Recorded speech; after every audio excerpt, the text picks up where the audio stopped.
Hey everyone, welcome back to another episode of the Jazz Piano School podcast. This is going to be episode number 148. I'm your host, Brendan Lowe, as always. In this episode, I'm going to be showing you 4 secrets that you can use to easily improvise over rhythm changes. Now, rhythm changes was always really hard to me, right? There's so many changes, the harmonies are moving all over the place, you got all these different types of progressions and things that you can do. So when you're improvising, your brain gets flooded, right? That's why I really want to create this nice, easy podcast to give you some clear direction on how to easily approach your improvisation over rhythm changes. So it's a really awesome episode. I had a great time filming it, okay? So that being said, let's dive right into this episode. All right, welcome to the Jazz Piano School podcast. My name is Brendan Lowe, and thank you so much for listening and being here. This is going to be episode number 148, and this is going to be 4 secrets to easily improvise over rhythm changes, and specifically the A section in rhythm changes, what we're going to be doing. So I'm going to break this into kind of probably a 2-part podcast series, maybe even 3 parts, and we can do some advanced stuff at the end. But the first part that I want to start with is just kind of really simple ways to improvise over rhythm changes. Now, rhythm changes, it's a beast, right? Even for me, I mean, there's so many chords, there's so many movements, there's so many reharms you can apply to rhythm changes that it's honestly never ending. It's going to, it's going to be like a journey for the rest of your life. But once you kind of really get familiar with the way the harmonies move, the kind of secrets and tricks that you can use, the methods and strategies with the changes, it becomes really fun and very easy to apply some of the things I'm going to teach you here. So I don't have many house cleaning items today. We're still cruising along with the new site. I will give you updates on that as soon as we have some more information. But with that being said, let's just dive right into this episode. So here we go. All right, so the first kind of secret trick I'm going to teach you is that in rhythm changes, this is probably very apparent, and for a lot of you, this is going to be like, okay, yeah, I knew this already, but you could just use B flat over the entire thing, right? So if I'm playing over rhythm changes, right? So if I'm soloing, and I'm going to get to these changes that I'm playing here in a second, but the first thing I want to talk about is just the blues scale, right? So if I have 1, 2, 1, 2, 3, 4.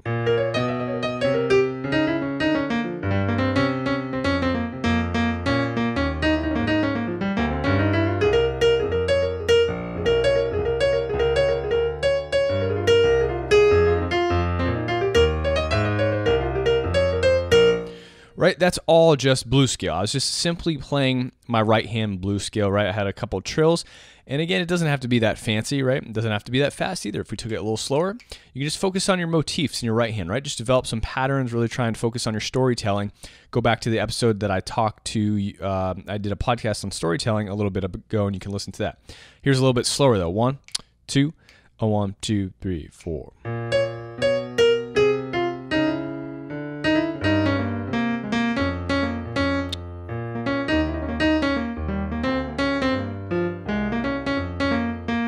Right? Just nice and easy, okay? So blues scale, any sort of majory blues scale too, you can use, right, with a major 6 blues scale. You probably heard me putting some of that in there.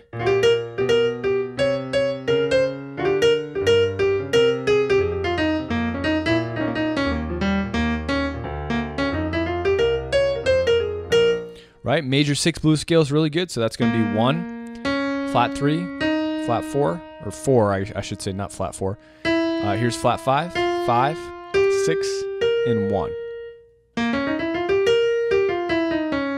Right? And again, if you want to add in more of a majory sound too, you can also add this major 3rd in here. I like going to the 9 first. Right?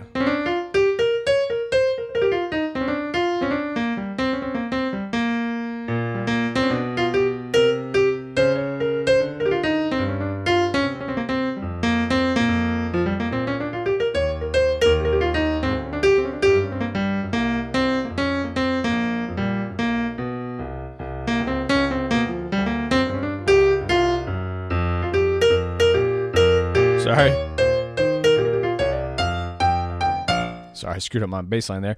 But anyway, those are your 3 kind of blues scaly things. And obviously, you can hear it sounds great. I'm really not focusing on the changes at all. I'm just thinking any of those B flat blues scales that I just showed you, right? Just your regular B flat blues scale, which I showed you first, your B flat major 6 blues scale, and then more of like a full major blues scale is what I call it. Because you're getting the major 3rd in there. You no longer have these 2 notes from the blues scale in there, right? So that's going to be secret number 1, right? Really, really easy. And again, you don't even need to worry about your left hand. If you're playing with a group, obviously playing solo piano is a different beast, but if you're playing with a group, you can really just do a couple things that I'm going to show you actually right now. So secret number 2, the rhythm changes harmonies. It doesn't have to be 1, 6, 2, 5, right? All the time. 3, 6, 2, 5, 2 5s to the 4 minor. You don't have to play all these changes, okay? And let me show you these changes here, which are really nice. A 6 chord in the blues, in rhythm changes is a really nice chord. And a lot of times you'll just see kind of B flat. Sometimes in weird charts you'll see a B flat 7. It's not really a B flat 7 chord. It's more of a B flat 6 chord, right? Which is very popular back in the days. When these charts were written in jazz and stuff like that in bebop era. So these 6 chords. Then we're going to an E flat 6 chord, E diminished, and then B flat 6 again over F, right? And again, to comp this, now depending upon what hopefully the bass player hears you, then you can have a 2-5 here, or you don't even have to add the 2-5 in. There's your 2-5. And then you're just on the 5, right? So B flat 6, E flat 6, E diminished, B flat 6 again, just over F. 2-5 if you want. Again, or you can completely leave that out. E flat 6, E diminished, B flat 6 again. Right? And then back to B flat 6. That's it. So when you're soloing over these changes, my left hand is playing those changes. And then 2-5, right? However you want to voice it, you can just use shells.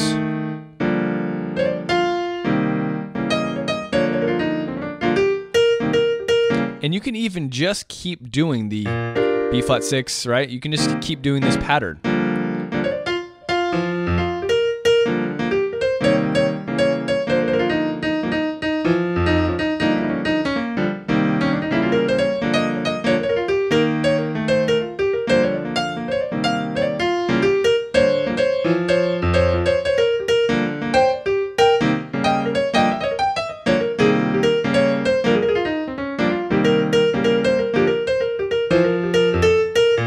Right, so all my left hand was doing here.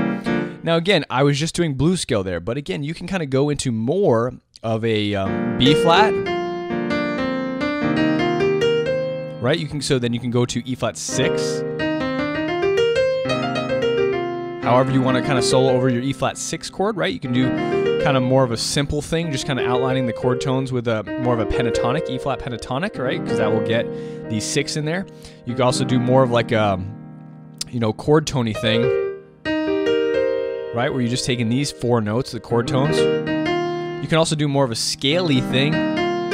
Now, I wouldn't use this A flat in there, I'd leave that out. I would also leave this A natural out. You can add the D natural in there. It's going to sound okay because it's still the 3rd of the key that you're in, right? And then you're going to this diminished, right? So your whole half diminished scale is going to be great.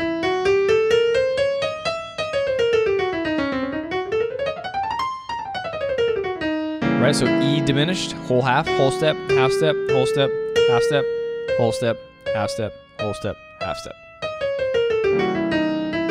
And again, even if you don't want to use that scale, you can kind of just use patterns.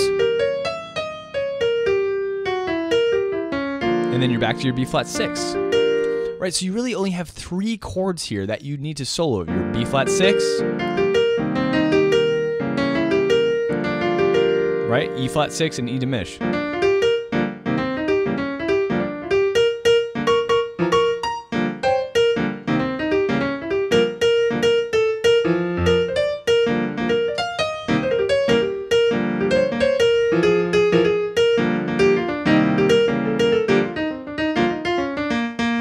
Right? So just 3 chords. It's amazing, right? And you can add that 2-5 in. So if you go,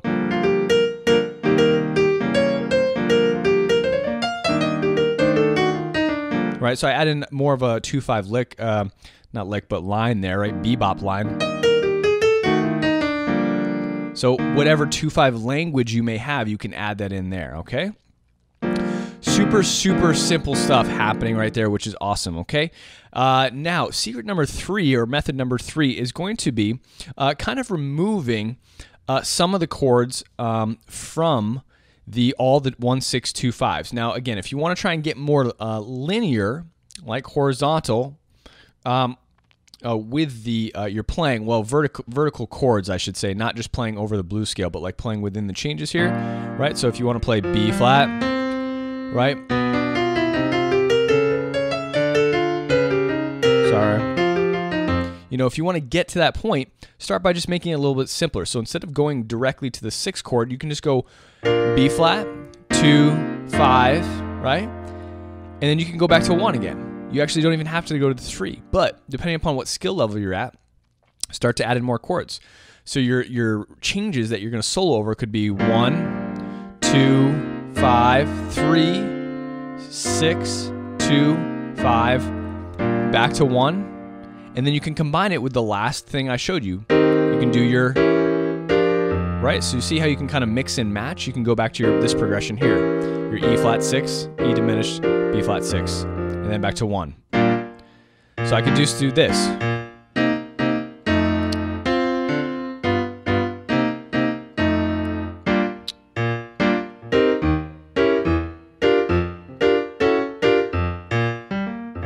Right? And then my soloing, my improvising would be over those changes, right? So I'd have my B flat 6 chord.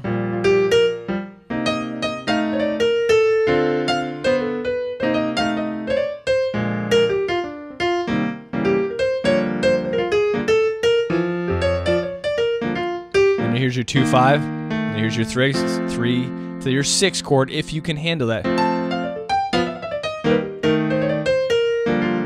And then you're going back to this progression here. Now again, you can kind of take away from this. You don't even have to go 3, 6, right? In the middle, you can go 1, 2, 5, 1. Here's my 4, 6 chord. Back to 1, 2, 5, 1, 5. I'll do it again. 1, 2, 5, 1. 4, 4 diminished.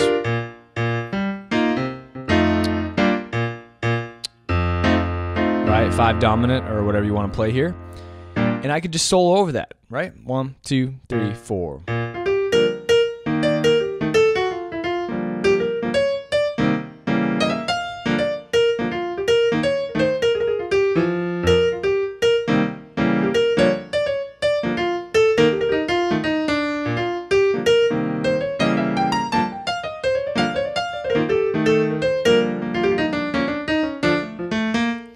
Right, so you kind of take, mix and match, and obviously, you know, take it at certain tempos that are good for you, and mix and match the things that you want to play, right? And if you want to add more chords in, your 3 to the 6, 2 to the 5, then you can start adding your 2, 5 to the 4, right? F minor to B flat, and then to maybe your E flat minor 6, and then you can, and again, you don't have to go to your 3, 6, 2, 5. So after your 2, 5 to the 4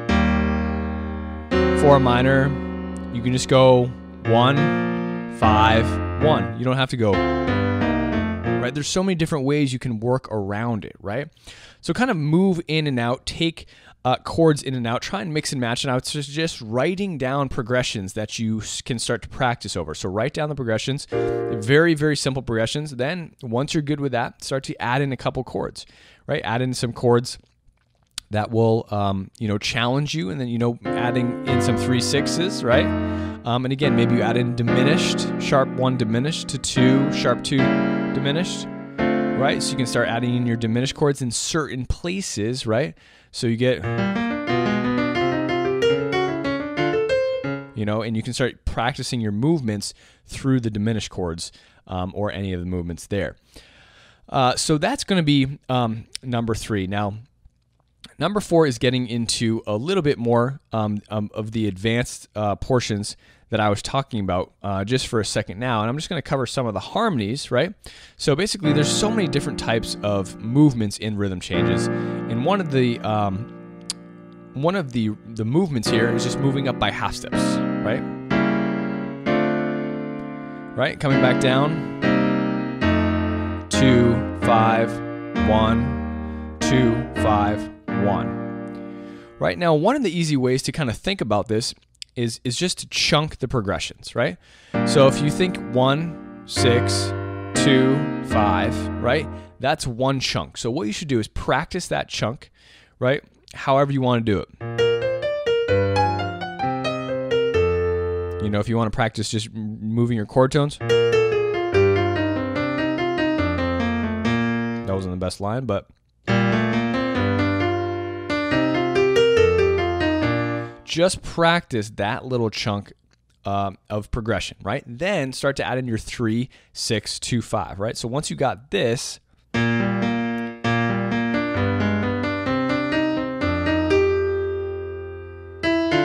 start to add in your 3, 6. Now I've resolved to my third, right? And then this again.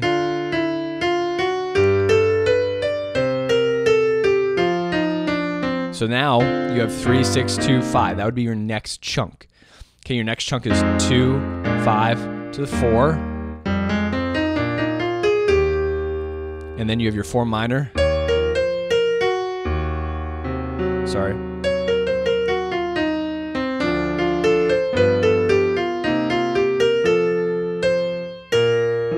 So you want to chunk all your progressions and practice them separately. That way you can start to kind of lead into them and make them flow. So again, you're just practicing.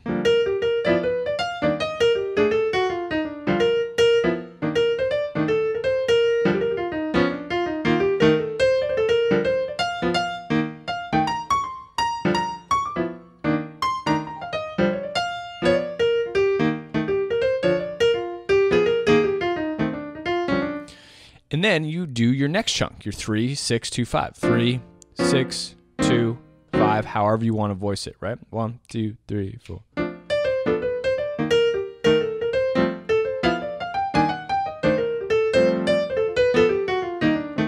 Practice that chunk. Then you have your next 2, 5, 1, right? It's just the next one is just a 2, 5, 1 to E flat.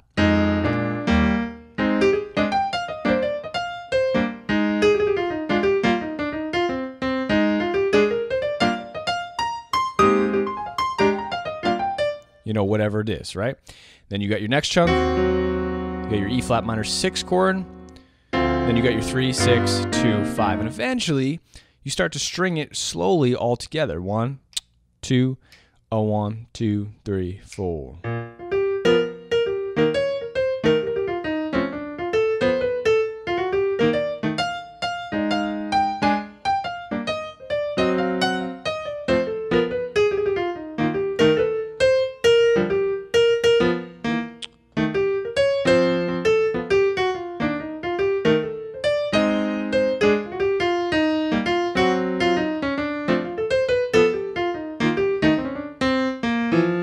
And just go as slow as I just did right there. Even you can go even slower. 1, 2, even at this tempo. 1, 2, just to get the hang of it. 4.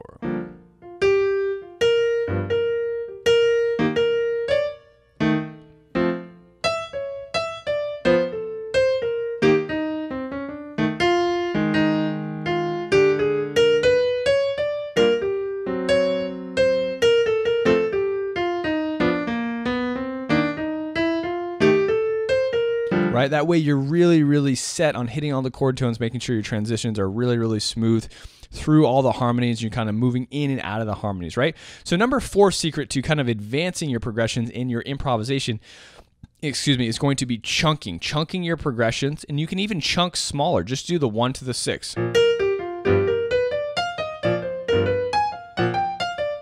Just practice going from B flat to the 6. Then add your 2 on, then your 5 on, right? And then practice your 1, 6, 2, 5. And again, this stuff is going to help you in all aspects of jazz, which is so, so awesome, right? Because all of this practice is going to translate into other tunes, other progressions, which is really, really fantastic. So just to cover what we did again, number 1, all sorts of blues scales, right? Your major 6 blues scale. your full major blues scale.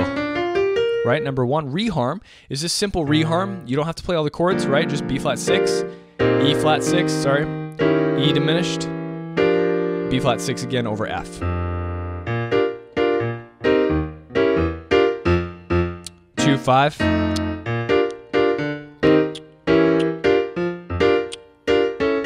That's just a little half-step stutter, right?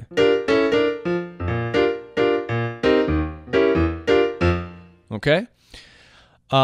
Number 3, take out some chords, right? Take out some chords. So mix and match what you know. So maybe you just play 1, 2, 3, 4, 2, 5, back to the 1. Then we go back to our first progression. Another 2-5. And then maybe just the 5 chord, right? So kind of take out some, start to add in slowly, I should say, some of the 2-5, some of the chords.